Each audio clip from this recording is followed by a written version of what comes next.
अस्सलामु अलैकुम student, I am Wajid Ali combo, chemistry first year chapter 1।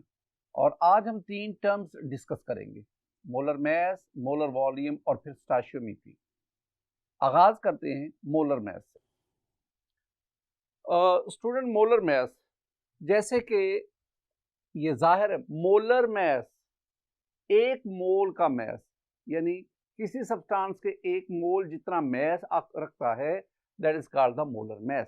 Very simple definition, हम कहेंगे the mass of 1 mole of a substance is called molar mass.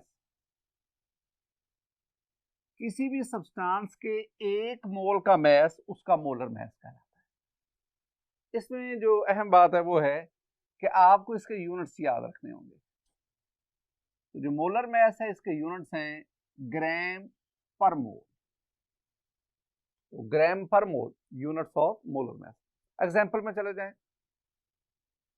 Last lectures में हमने पढ़ा कि आपके पास सब्सटेंसेस 4 किस्म के एलिमेंट है, मॉलिक्यूलर कंपाउंड्स हैं, आयनिक कंपाउंड्स हैं, आयनिक स्पीशीज हैं।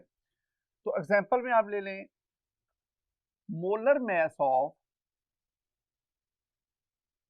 Sodium. Student, 1 mole of sodium कितना था? 23 ग्राम। तो मोलर मैस ऑफ सोडियम क्या आया? 23 ग्राम पर मोल। अगर मैं कहूं कि molar mass of glucose C6H12O6, अच्छा पहले मुझे बताएं ग्लूकोज का 1 मोल कितना था? 180 ग्राम। तो मोलर मैस, एक मोल के मैस को मोलर मैस कहते हैं। तो मोलर मैस ग्लूकोज का बना 180 ग्राम पर मोल। स्टूडेंट, इसी तरह अगर मैं सोडियम क्लोराइड की बात करूं तो molar mass of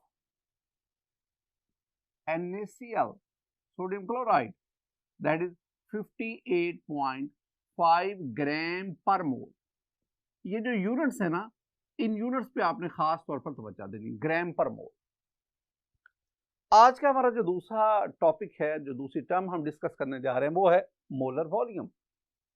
molar mess, now the molar volume. पहली बात जो क्लियर करता चलूं कि ये जो मोलर वॉल्यूम की टर्म है, it is only use for gases, यानी गैसेस का मोलर वॉल्यूम होता है, सॉलिड और लिक्विड का मोलर वॉल्यूम नहीं, उसको नहीं लेंगे आप। अब हमें क्या चाहिए, हम ना मोलर वॉल्यूम की डेफिनेशन जानना चाहते हैं, डेफिनेशन के साथ हम इसकी वैल्यू जानना चाहते हैं कि मोलर वॉल्यूम होता कितना है, फिर एग्जांपल्स, और एक मैं आपको शॉर्ट आंसर क्वेश्चन समझाऊंगा। डेफिनेशन, स्टूडेंट डेफिनेशन बहुत क्लियर है। मोलर वॉल्यूम क्या मतलब? एक मोल गैस का वॉल्यूम, यानी एक मोल गैस जितना वॉल्यूम ऑक्यूपाई करती है ना, वो उसका मोलर वॉल्यूम कहलाता है। लेकिन किन कंडीशन पर? एक मोल गैस किस टेम्परेचर, किस प्रेशर पर? तो हम कहेंगे कि एक मोल गैस एसटीपी पर, एसटीपी, एक मोल गैस एसटीपी पर जितना वॉल्यूम ऑक्यूपाई करती है वो उस गैस का मोलर वॉल्यूम कहलाता है। फिलहाल डेफिनेशन तो देखें। डेफिनेशन आ गई, the volume occupied by 1 mole of an ideal gas। ये आइडियल नॉन आइडियल जो है ये हम चैप्टर 3 में जाकर पढ़ेंगे। The volume occupied by 1 mole of an ideal gas at STP, STP standard, S stand for standard, T stand for temperature and P stand for pressure। STP standard temperature and pressure. अच्छा, कितना temperature कितना pressure standard कहलाता है? तो हम कहेंगे कि 0 degree centigrade temperature and 1 atmospheric pressure, that is called STP। मैं दोबारा इसको क्लियर करूं क्योंकि ये बार बार हम इस्तेमाल करेंगे। STP standard temperature and pressure, कितना टेम्परेचर कितना प्रेशर एसटीपी है। तो स्टूडेंट टेम्परेचर 0 डिग्री सेंटीग्रेड, अगर आप इसे केल्विन में ले जाए ना तो ये बन गया 273 केल्विन। तो 0 डिग्री सेंटीग्रेड या 273 केल्विन और प्रेशर 1 एटमॉस्फेयर, या अगर आप इसको टॉर में ले जाएं तो दिस इज 760 टॉर। तो स्टूडेंट 0 डिग्री सेंटीग्रेड या 273 केल्विन टेम्परेचर एंड 1 एटमॉस्फेयर या 760 टॉर प्रेशर, इसको हम कहते हैं standard temperature and pressure. The volume occupied by 1 mole of an ideal gas at STP is 22.414 dm cube and called molar volume.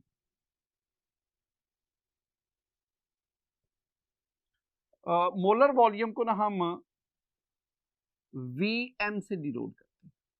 Vm, M for molar and V for volume, molar volume. Student इसकी जो value है, value वो मैंने ऊपर लिखी है 22.414 dm cube. तो value आ गई 22.414 dm क्यूब। अब ये तो मैंने dm क्यूब में लिखी ना, आप इसको सेंटीमीटर क्यूब में या मीटर क्यूब में कन्वर्ट कर सकते हैं। यानी मैं चाहता हूं कि dm क्यूब के बजाय ये सेंटीमीटर क्यूब में जाए। अगर आप dm क्यूब वॉल्यूम को cm क्यूब वॉल्यूम में कन्वर्ट करना चाहते हैं तो इसको 1000 से मल्टीप्लाई करें। यानी आप इसको मल्टीप्लाई करें 1000 से, 1000 मीन 10 टू द पावर 3, 1000 से, तो आपके पास 1000 से मल्टीप्लाई करेंगे तो ये 0.3 डिजिट इधर चला जाएगा। 1000 से करेंगे तो ये आपके पास आएगा 22414 सेंटीमीटर क्यूब। इसके बरक्स अगर आप इस वैल्यू को मीटर क्यूब में लाना चाहते हैं तो फिर आप इसको 1000 पर डिवाइड करें। यानी अब अगर आप इसको डिवाइड करेंगे 1000 मीन 10 टू द पावर 3, तो ये 0.3 डिजिट इधर चला जाएगा। 1 2 1 आपको 0 लगानी पड़ेगी और फिर, और आपके पास ये आ गया 0.022414 मीटर क्यूब। तो ये जो तीनों है ना 22.414 डीएम क्यूब, या ये सेंटीमीटर क्यूब वाली या ये मीटर क्यूब वाली, ये तीनों वैल्यू सेम है, यूनिट्स मुख्तलिफ है। तो 1 मोल ऑफ आइडियल गैस, 1 मोल, अब यहां कंडीशन देख लो। कंडीशन आपके पास जो आ रही है वो 3 है। एक, आपने 1 मोल ऑफ आइडियल गैस की बात करनी, 1 मोल। दूसरा, टेम्परेचर आपने 0 डिग्री सेंटीग्रेड लेना है। तीसरा, प्रेशर आपने 1 atm लेना है। यानी आपने number of moles 1 mole, temperature 0 degree centigrade, pressure 1 atmosphere, इन दोनों को हम एसटीपी कहते हैं। अगर आप ये 3 चीजें इंश्योर करते हैं आइडियल गैस के लिए, तो वो आइडियल गैस कितना वॉल्यूम ऑक्यूपाई करेगी?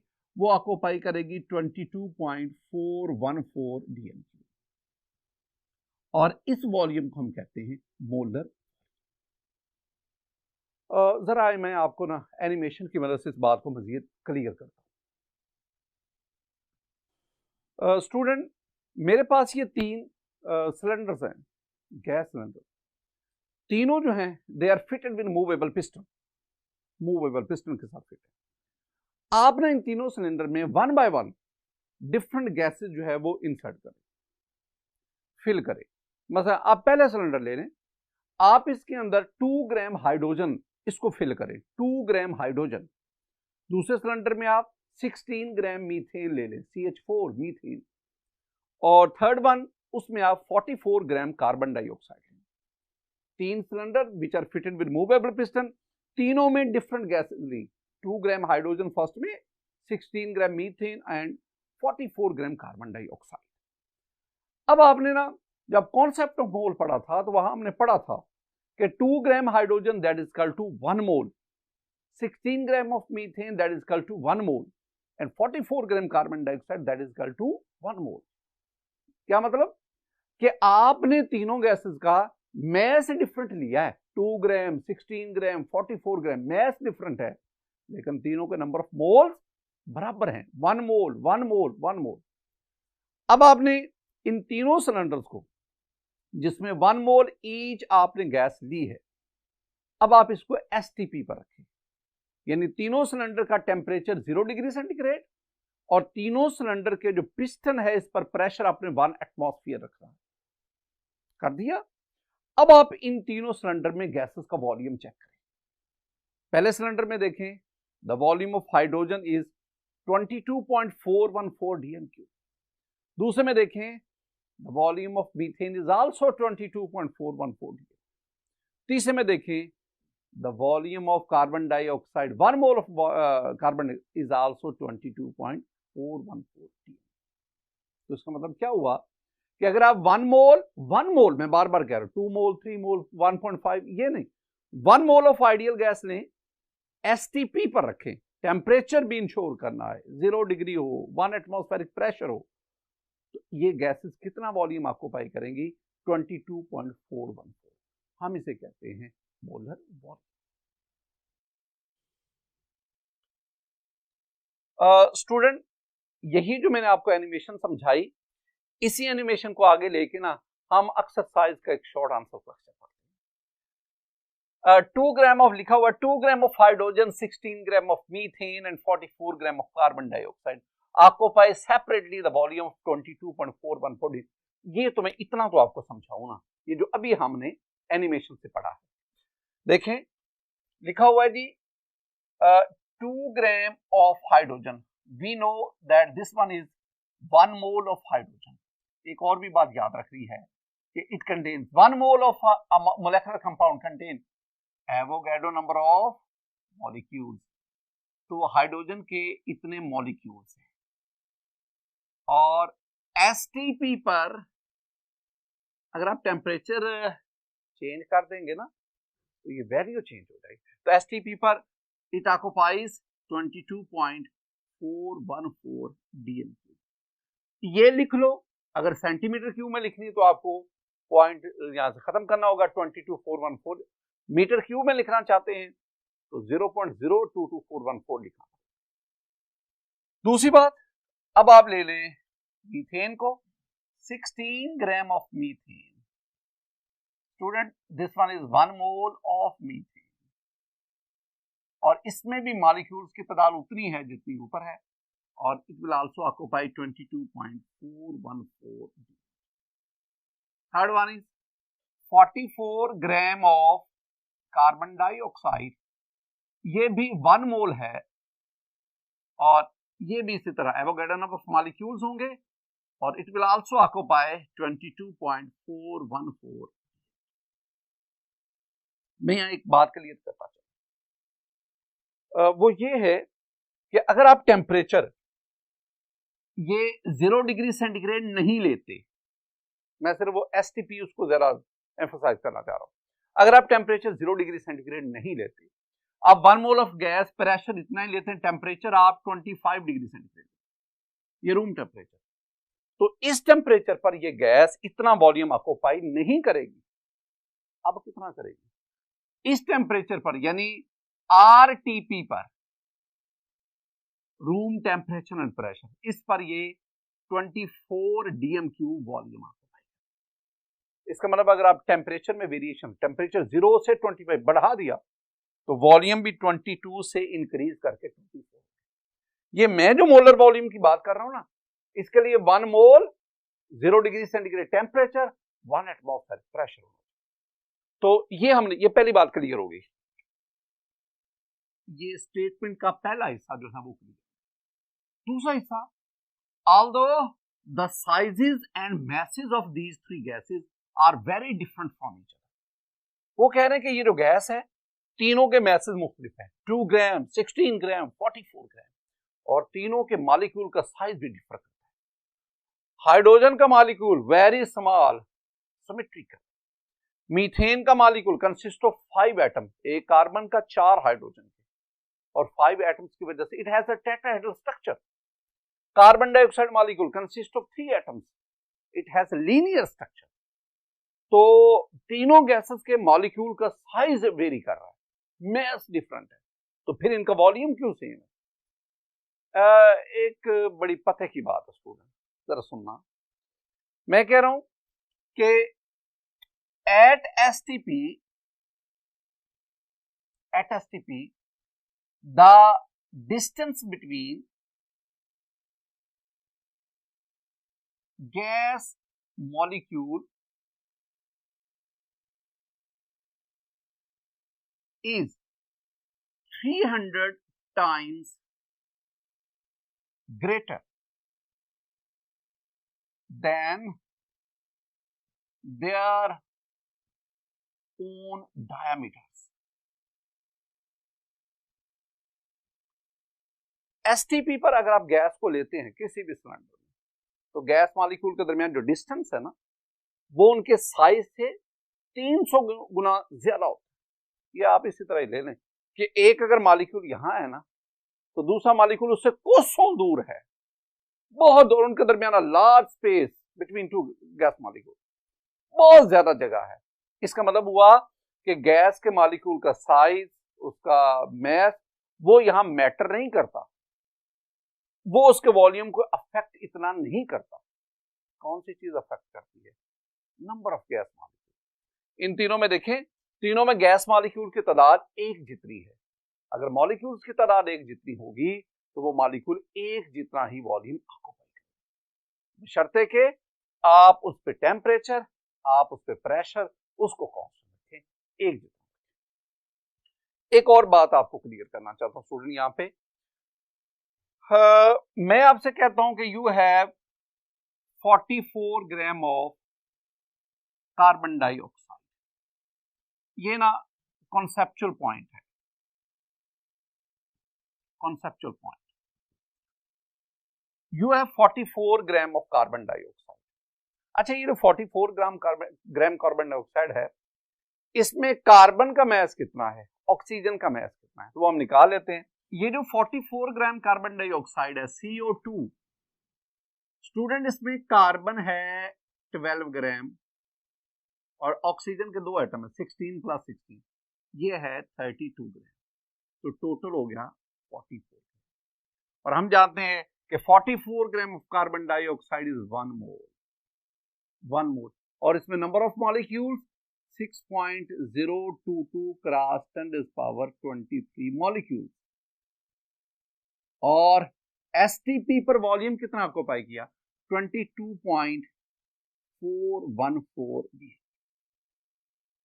अब अगर मैं कार्बन जो है वो 12 ग्राम की बजाय 6 ग्राम लूं, मैं आपसे क्वेश्चन करता हूं कि अगर कार्बन मेरे पास 6 ग्राम हो तो बताएं कार्बन डाइऑक्साइड कितनी बनेगी, कितने मोल बनेंगे, कितना वॉल्यूम ऑक्यूपाई करेगा।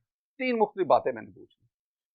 तो स्टूडेंट, अगर आप कार्बन 12 ग्राम की बजाय 6 ग्राम लेते हैं तो डेफिनेट हाफ ले लिया, तो डेफिनेटली ऑक्सीजन भी हाफ यूज होगी, और ये आपके पास 16 ग्राम यूज होगी, तो कार्बन डाइऑक्साइड भी फिर आधी बनेगी, you will get 22 gram of carbon dioxide. यानी अगर 22 ग्राम ऑफ CO2 हासिल हो रहा है, 22 ग्राम of carbon dioxide, it means कि ये 0.5 मोल है, और मॉलिक्यूल्स की तादाद भी हाफ हो जाएगी, 3.0110⁻23 मॉलिक्यूल्स। और मॉलिक्यूल्स अगर हाफ हो जाएंगे तो फिर वॉल्यूम भी वो उससे हाफ, तो ये आपके पास आएगा 11.207 T। इसी तरह अगर मैं कहूं जी कि हमारे पास we have 8 gram of oxygen, 8 gram oxygen, बताएं 8 ग्राम ऑफ ऑक्सीजन, इससे कार्बन डाइऑक्साइड कितनी बनेगी, मैस बताएं, कार्बन डाइऑक्साइड के कितने मोल्स बनेंगे, कितने मॉलिक्यूल्स बनेंगे, कितना वॉल्यूम आपको पाई करेगा। तो आप क्या करेंगे, आपने इससे 16 का हाफ 8 ले लिया, तो कार्बन कितनी यूज होगी, 3 ग्राम, कार्बन डाइऑक्साइड कितने बनेंगी, 11 ग्राम।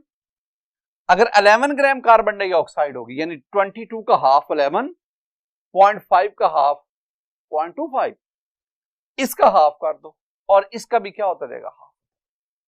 तो आप ना इन चीजों को कंसेप्चुअली भी अपने ध्यान में रखें कि किस तरह मोलर वॉल्यूम का रिलेशन है नंबर ऑफ मॉलिक्यूल से, मोल से, and mass of gases. Next हम बढ़ते हैं, और आज हमारा जो तीसरा टॉपिक है वो है stoichiometry. Student, stoichiometry short answer question के तौर पर पूछा जाता है। Define stoichiometry, write down its assumption. तो डेफिनेशन की तरफ जाने से पहले मीनिंग जरा देखिएगा। ये जो स्टोइशियोमेट्री है, it is a combination of two words, stoichion and metron. Stoichion mean elements and metron mean to measure. Meaning क्या बने? Meaning measurement of elements. तो stoichiometry is actually the measurement of elements. जरा definition पे आए। Stoichiometry, it is the branch of chemistry, it is the branch of chemistry, analytical chemistry, branch of chemistry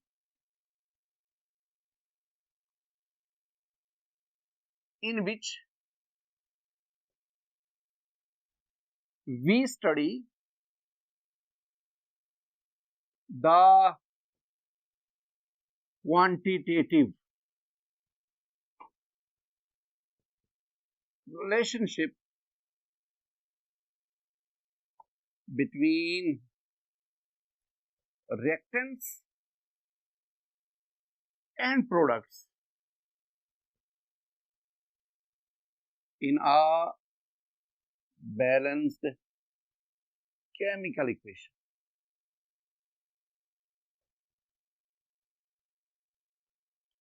Is called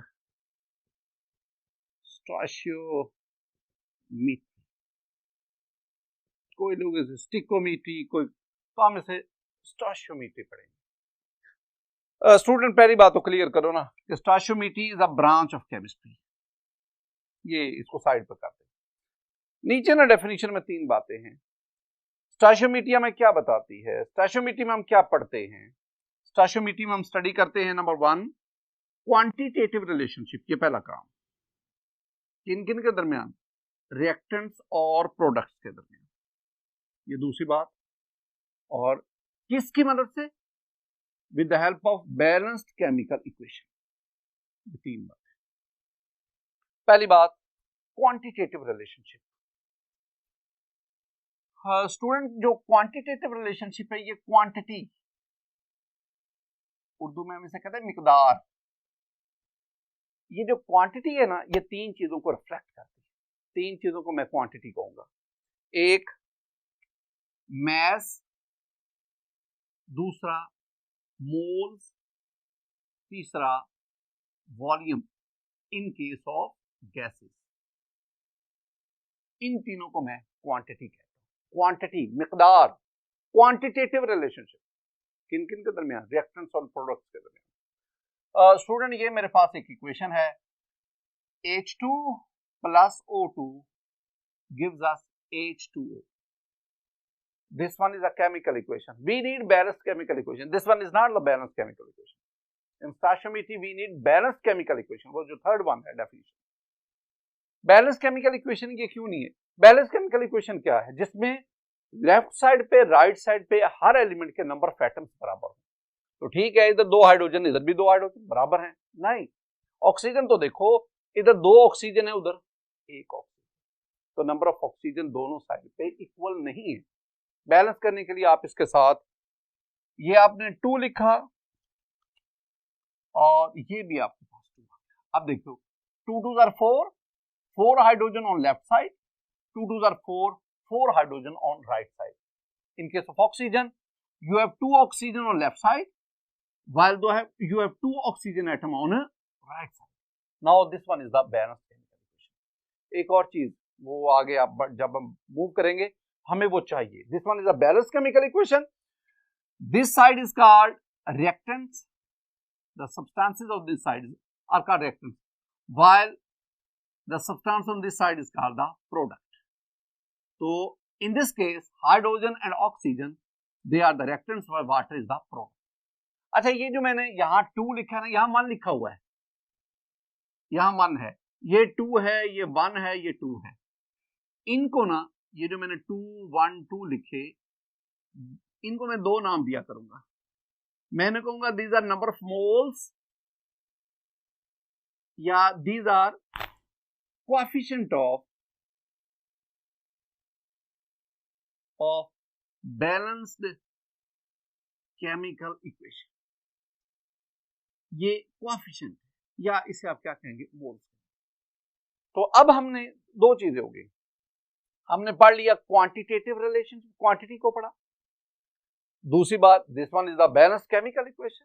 तीसरी बात, these are the reactant, this one is the product. अब हमने क्या पढ़ा, stoichiometry, the study of quantitative relationship between reactants and products in a balanced chemical equation. तो अब इन दोनों के दरमियान क्वांटिटेटिव रिलेशनशिप, क्या क्वांटिटेटिव रिलेशनशिप, अगर आपको प्रोडक्ट का मैस, आप चाहते हैं कि मैं ना प्रोडक्ट, मैं हाइड्रोजन वाटर जो है ये 30 ग्राम बनाना चाहता हूं, तो 30 gram is the mass of product. अब 30 ग्राम वाटर इसकी बनाने के लिए, इसकी फॉर्मेशन के लिए मुझे हाइड्रोजन कितनी चाहिए, मुझे ऑक्सीजन कितनी चाहिए, इसको कैलकुलेट करना, this one is called the quantitative relationship. इसका मतलब हुआ कि this one is mass mass relationship.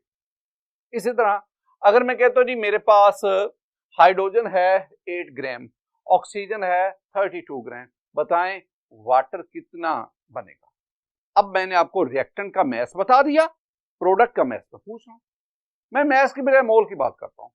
We have 3 moles of hydrogen, we have 6 moles of oxygen, बताएं वाटर के कितने मोल बने या वाटर का कितना मैस बने। तो such kind of relationship is called mole mole relationship और मोल मैस रिलेशनशिप। इस तरह इन केस ऑफ गैसेस हम वॉल्यूम ऑफ गैसेस को मैस के साथ, वॉल्यूम ऑफ गैसेस को मोल के साथ, वॉल्यूम ऑफ गैसेस को वॉल्यूम के साथ भी रिलेट कर सकते हैं। All such kind of relationship are called quantitative relationship. Next point पे एक लफ्ज स्टूडेंट हम पढ़ेंगे स्टोइचियोमेट्रिक अमाउंट्स। स्टोइचियोमेट्रिक अमाउंट्स, पहले डेफिनेशन सुने फिर मैं आपको एग्जांपल से। The amount of reactants and products according to balanced chemical equation are called stoichiometric. Reactant और प्रोडक्ट की वो अमाउंट जो बैलेंस्ड केमिकल इक्वेशन के मुताबिक ली गई है, दे आर कॉल्ड स्टोइचियोमेट्रिक। जैसे कि carbon plus oxygen, it gives us carbon dioxide. Student this one is balanced chemical equation, एक कार्बन का एटम, एक कार्बन का एटम, 2 ऑक्सीजन के एटम और राइट साइड पे भी 2, बैलेंस्ड केमिकल इक्वेशन। अगर मैं आपसे कहता हूं कि you have 12 gram of carbon and 32 gram of oxygen, we have 44 gram of carbon dioxide. अब देखें क्या ये जो मैंने अमाउंट्स लिखी हैं, क्या ये स्टोइचियोमेट्रिक अमाउंट्स हैं? आइए जरा देखते हैं। Student according to this balanced chemical equation we have 1 mole of carbon, we have 1 mole of oxygen and we get 1 mole of carbon dioxide, 1 mole। अब आप जानते हैं कि कार्बन का 1 मोल 12 ग्राम है, का ऑक्सीजन का 1 मोल 32 ग्राम है, कार्बन डाइऑक्साइड का 1 मोल 44 ग्राम। इसका मतलब है ये जो मैंने अमाउंट्स लिए हैं, चाहे मोल्स में चाहे मैस में, ये जो मैंने अमाउंट्स लिए हैं ये बैलेंस्ड केमिकल इक्वेशन के मुताबिक है। So these amounts are called stoichiometric amounts. लेकिन अगर मैं कहता हूं जी I have 10 gram of carbon, I have 20 gram of oxygen, तो बताएं कार्बन डाइऑक्साइड। अब जो रिएक्टेंट्स की ये अमाउंट है ना, ये बैलेंस्ड केमिकल इक्वेशन के मुताबिक नहीं है। These are called non-stoichiometric। तो स्टोइचियोमेट्री में दो बुनियादी चीजें, मैंने ये तो रेलेवेंट बातें आ गई, दो बुनियादी चीजें थी, एक definition of stoichiometry, number 2 assumption of stoichiometry. दूसरी बात हमारे पास आ गई assumption। स्टूडेंट assumption को उर्दू में हम कहते हैं मफरूजा, और ये प्लूरल है तो मफरूजी। फर्ज की हुई बात जो हम सपोज करते हैं, जैसा मैथ में नहीं आप कहते सपोज x, आप आंसर को एक्सपोज कर देते हैं और फिर उसकी मदद से उसको कैलकुलेट करते जाते हैं, एंड पे जो आपका एक्चुअल आंसर आता है वो x के इक्वल आता है। यहां भी हम कैलकुलेशन से पहले कुछ बातें अज्यूम करेंगे। अजम्पशन, दो अजम्पशन हैं। Number 1, all the reactants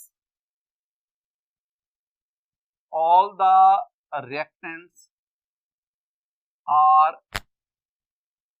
completely converted into products. Reactant की सारी मिकदार मुकम्मल तौर पर प्रोडक्ट में कन्वर्ट होगी। दूसरी बात, नो साइड रिएक्शन अक्कर।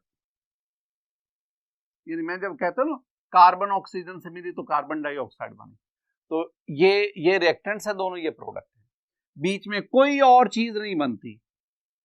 ये हम अज्यूम करते हैं, हकीकत से मुख्तलिफ है ये बात, लेकिन हम अज्यूम करते हैं। और नेक्स्ट, लाज ओबेड ड्यूरिंग स्टोइचियोमेट्री। स्टूडेंट हम ना दो लॉज जो है ना उनको फॉलो करते हैं स्टोइचियोमेट्री के दौरान। एक है law of conservation of mass,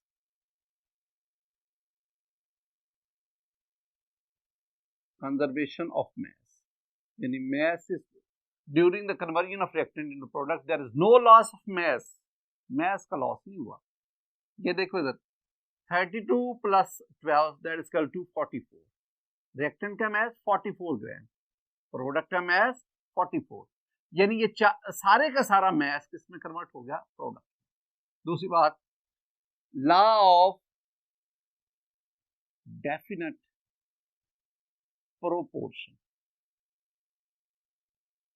student stoichiometry के दौरान हम इन दो लॉज, एक शॉर्ट आंसर क्वेश्चन भी है ये इस तरह है, तो याद करना है कि law of conservation of mass has to be obeyed during stoichiometric calculation. कि जब हम स्टोइचियोमेट्रिक कैलकुलेशन करें तो law of conservation of mass इसको ओबे करना पड़ेगा। आपको law of conservation of mass इसकी स्टेटमेंट आनी चाहिए, very simple. The mass can neither be created nor it can be destroyed, but it can be changed from one form to another. So one substance to another, वो change हो गया, उस दौरान there is no loss, there is no destruction of mass। और यही चीज हम इसमें स्टोइचियोमेट्री में कर रहे हैं। स्टूडेंट, आज के इस लेक्चर में हमने तीन चीजों को स्टडी किया, मोलर मास को, मोलर वॉल्यूम को और स्टोइचियोमेट्री। मेरी दुआ है कि अल्लाह ताला आपको दुनिया और आखिरत में कामयाबी नसीब फरमाए। अस्सलामु अलैकुम व रहमतुल्लाह।